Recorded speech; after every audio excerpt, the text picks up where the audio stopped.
Hey guys, welcome back to the channel. I have another video repairing this time a 1996 Nissan Pick Up instrument cluster concern sent by me by a customer. This is actually a local shop here in Virginia. It was the instrument, the speedometer not working, in the fuel gauge not working. Repair everything. Now all the gauges, everything is working 100%. So let me take you over to the screen so we can see a little bit of the information. All right, guys, I got the information. Screen recording is going on. Yes, we have it there. I also want to show you what I gathered in the information wise. Very old, again, cluster. So the connections on the back, let me just show you what I'm talking about. So these are very hard to work with because we have these type of connections, and these are push um, connections. Let me try to, I'm trying to show you at the same time I'm recording. So right here, as you can see, this is not a pin that I can fit anything in there. So it's a special connector. So I have gathered all the points that I need with alligators and some other terminals that I use for testing, and that was the way that I was able to check the cluster, because obviously those are specific connectors, very hard to find. But yeah, so these are the pinouts, looking at the cluster, facing it backwards and downwards. So it's like kind of like having that and then flip it like this. So this stop will be on the bottom, and we'll see that in a second. Actually, let me just if we go over to this information, you see how they're showing you the pins again. This is the way that documents are, and we can see that in a second on um, Mitchell or ProDemand. Same information. It might be a little less blurry because when you save the information as a PDF, this gets a little more blurry. But we can see right here, 21. We have a connector of, you know, 10 pins, and it's the second one. This is an arrow right here, so I'm trying to point right here. I don't know why when I'm in the PDF, the arrow that I use for pointing, you see right there is red, and as soon as I go into the PDF, it just changes the color. I'm trying to solve that, but it's just no way to do it. So hopefully you can see that thing moving in there. I'm pointing again here so you can see the arrows, and then again the same connector. This is to check for the speedometer. I transfer that information here so I can get my signals, powers and grounds, just 17 power, 21 is a ground. The speed for the speedometer is an AC sine wave signal that I'm providing in pin 28. The temperature for the, uh, coolant temperature is in pin 31, and the fuel in pin 8. Lights are 40 and because it uses his own ground and his own power, so terminal 40 and terminal 5, and these are again the pins that you will see on the back. All right, so let me just go over to the information thing that I like about when you're using ProDemand, Mitchell. Again, the same thing. You cannot find this same, let's say, this is the instrument cluster diagram. You see now I can use my red arrow here. If I go over to Identifix and we go over to the color diagrams, which should be the same, there is a big difference when you're working with um, with ProDemand, Mitchell, that gives you a little more information. Again, this is a color diagram, so if we can see here, they all look the same, but if we go back to ProDemand, they got hyperlinks, and that's very unique with them. I don't have no one else doing this. So if I check or I click in here, again, right there, right? If I click in there, this is going to open this menu on this right side where it says OEM testing, component operation, remove and replace. So these hyperlinks are very good, easy to find information. If I click in there, that's what I got the information that you were just looking at in my screen as a PDF. Again, as I said, when you haven't saved it, you can see it's a little easier to see here, a little more black. Same information, and that's how I got it. And then just, check powers and grounds, and that's what they're telling me to do here. As far as connections, that all I needed data was for connections, and that's what I did. So again, his concern is no speed and no fuel. One of the gauges he wasn't sure, but I'm going to check them all. For this, I'm using the AutoSim Pro. I got this from a AS Wave. They sell it's a really good tool as you can have. For this one, I'm just using the signal out. This has on the back, you're going to have this side where the BNC adapter is for the signal out.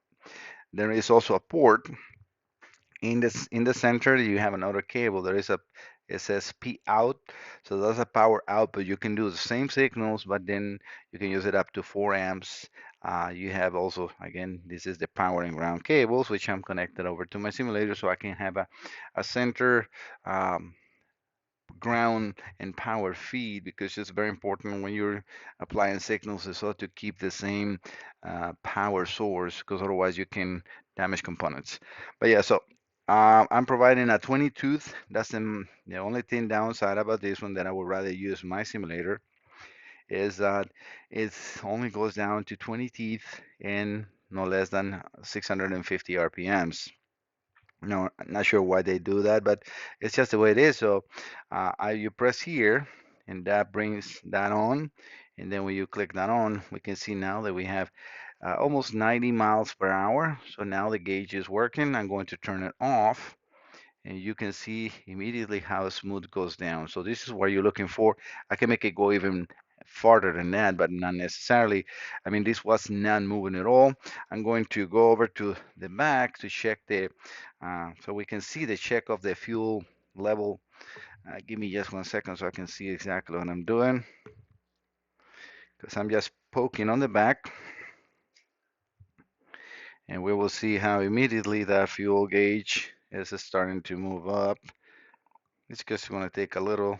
It's just the way fuel gauges are. We're not looking at as a response, as as a speedometer. So, but you can see now that that gauge is indeed working, and it's going. I'm probably going to stop in half a tank, and then go over to the temperature sensor. This gauge was, for me, the one that were having issues, was really stuck.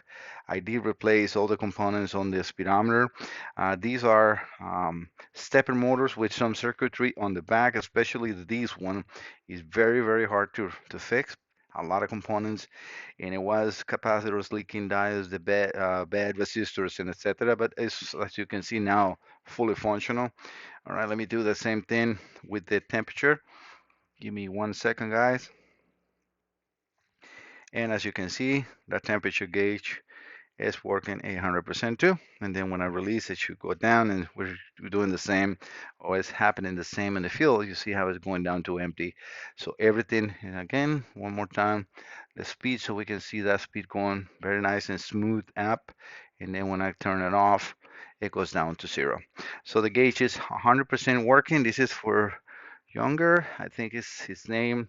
Sorry if I'm destroying your name. I am using my phone, so I don't have everything for this, but he is, I think, in Tysus Corner, Alexandria area, Virginia. I already sent him a message, and then he will be contacting me pretty much shortly to pick it up.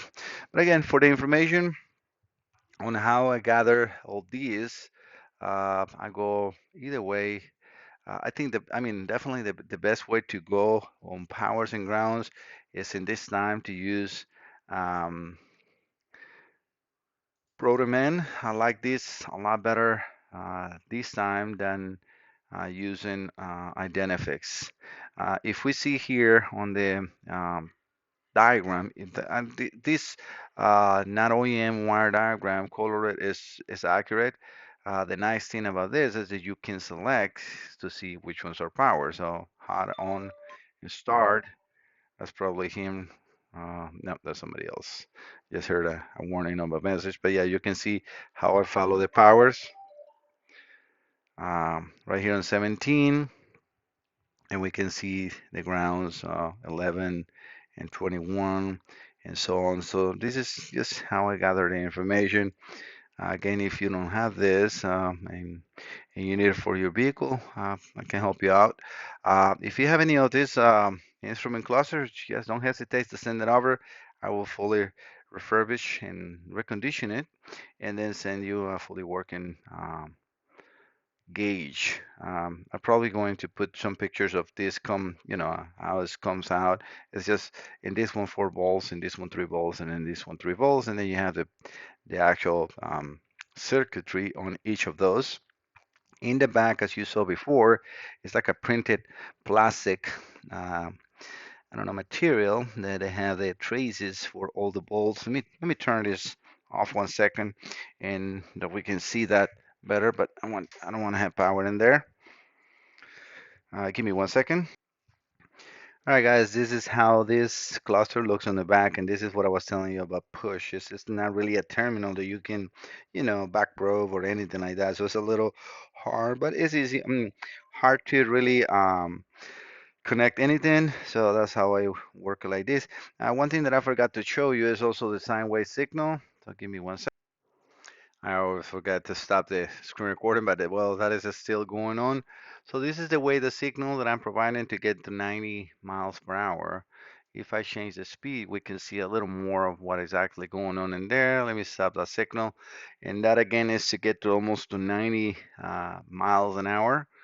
So the amplitude is plus minus 8 volts, as you can see here. And this is the nice about using your oscilloscope. I just back rubbing that signal from the same connector. I have the oscilloscope, then the signal coming from the AutoSym Pro, and then just an alligator to provide it over to the back of the board. But as you can see, the signal is missing two tooth, and it's a 20 teeth, missing two, so 18. And that is good enough for slowing down, because if I use any other signal, it was just actually too fast. But yeah, um, on this simulator, I'm gonna have to probably take it apart, because this has sine wave simulator, but it's just going up too high. It's at like almost 50 volts, and I don't want to, bring that to the circuitry and damage anything. They all have that.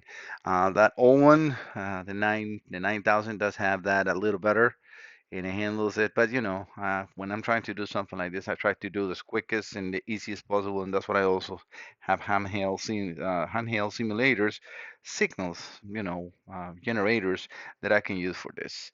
I got also, the Wriggle in there, so I always try to use different tools and show that you can use different tools. The reason I like to use this is because I can then use the same source of power and don't compromise any of the components in here. But as long as you provide the ground to the ground, and that one will work again the same way. All right, guys. Thank you so much.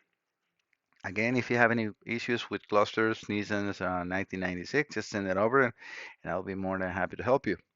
I will put the email again. It's www, my website, that MikeSalazarDiagnostics.com. Again, Mike is MAIC, and the email is MAIC at mysalazardiagnostics.com. But I will put them in here, link in the description as well. Thank you so much, guys. See you next time. Bye bye.